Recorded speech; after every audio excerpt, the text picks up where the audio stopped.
Sebenarnya ada banyak sekali konten yang dapat dilakukan bagi kalian yang tinggal di pedesaan.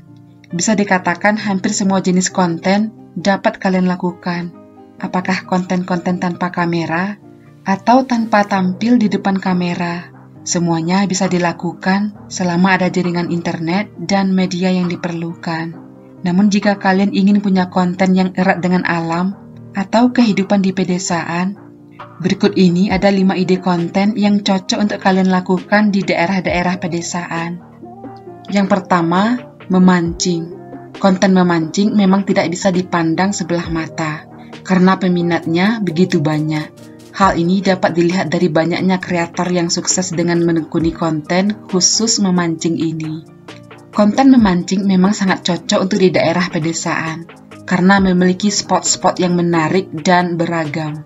Untuk diketahui, yang menjadi daya tarik utama dari konten ini selain skill atau teknik memancing adalah spot atau tempat-tempat yang menarik, dan bahkan tempat-tempat yang jarang ataupun yang tidak biasa digunakan.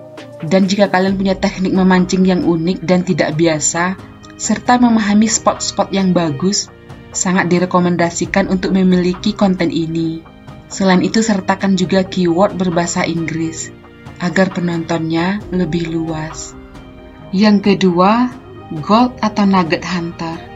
Konten berburu emas atau butiran emas ini sudah pernah saya jelaskan pada video sebelumnya, bahwa konten ini salah satu konten yang belum banyak dilakukan oleh kreator Indonesia. Dengan kata lain, konten ini bukanlah konten yang pasaran. Untuk konten berburu nugget atau butiran emas ini, sangat dibutuhkan detektor yang mampu mendeteksi keberadaan emas yang berada beberapa sentimeter dari dalam tanah. Namun harga sebuah gold detektor ini tidaklah murah. Harga detektor yang bagus mulai dari belasan juta bahkan puluhan juta. Merek-merek top yang biasa digunakan oleh pemburu emas ini lumayan beragam, dan beberapa di antaranya adalah Garrett ataupun Minelab dengan berbagai spek dan kapasitas.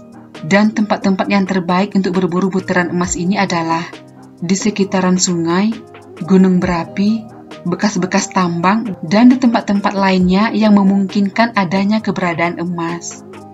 Yang ketiga, gemstone hunter.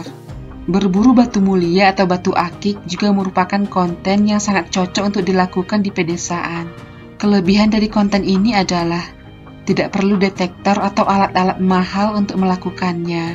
Cukup dengan kemampuan atau pengetahuan kalian seputar gemstone dan di mana mesti menemukannya. Biasanya dalam konten ini, sang kreator tidak menarasikan apapun dalam videonya.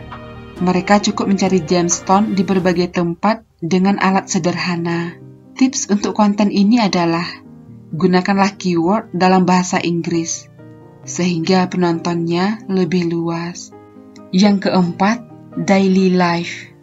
Konten daily life ini sangat luas. Pada konten ini bisa saja seputar keseharian kalian sendiri atau orang lain yang ada di pedesaan. Biasanya pada konten ini sangat erat dengan aktivitas keseharian seseorang, baik profesi, gaya hidup, hobi, dan lain sebagainya. Mungkin di antara kalian sudah pernah lihat channelnya Pauline Lifestyle atau channelnya Countryside Life TV. Mereka adalah kreator dari Asia Tenggara yang cukup banyak diminati oleh netizen-netizen dari luar negara mereka.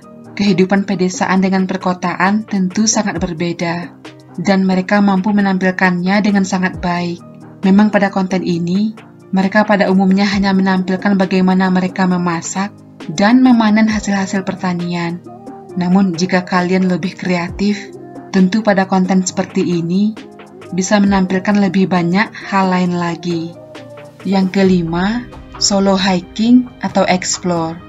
Konten solo hiking atau explore tidak melulu tentang pergi ke gunung, namun bisa juga mengeksplor tempat-tempat lain yang jarang didengar atau dikunjungi. Mereka biasanya menampilkan bagaimana keseharian mereka selama di perjalanan, apa saja yang mereka konsumsi, dan hal-hal menarik lainnya di tempat tujuan. Jika kalian memang punya hobi adventure atau explore, kenapa tidak mendokumentasikannya dan menjadikannya konten yang menarik? Karena penggemar dari konten ini juga tidaklah sedikit. Konten ini pada dasarnya tidak butuh narasi suara, cukup dengan memberi keterangan-keterangan tertentu yang dianggap penting secara tertulis di dalam video. Dengan demikian, siapapun bisa menikmatinya, tidak terkecuali netizen luar. Dalam hal ini, keyword berbahasa Inggris adalah kunci untuk meraih netizen-netizen dari luar negeri. Itulah 5 ide konten YouTube yang dapat dilakukan di pedesaan, terutama konten yang berkaitan dengan alam. Semoga konten ini bermanfaat dan menjadi rekomendasi bagi kalian yang masih bingung dengan ide konten yang cocok untuk kalian lakukan, terutama bagi yang tinggal di pedesaan.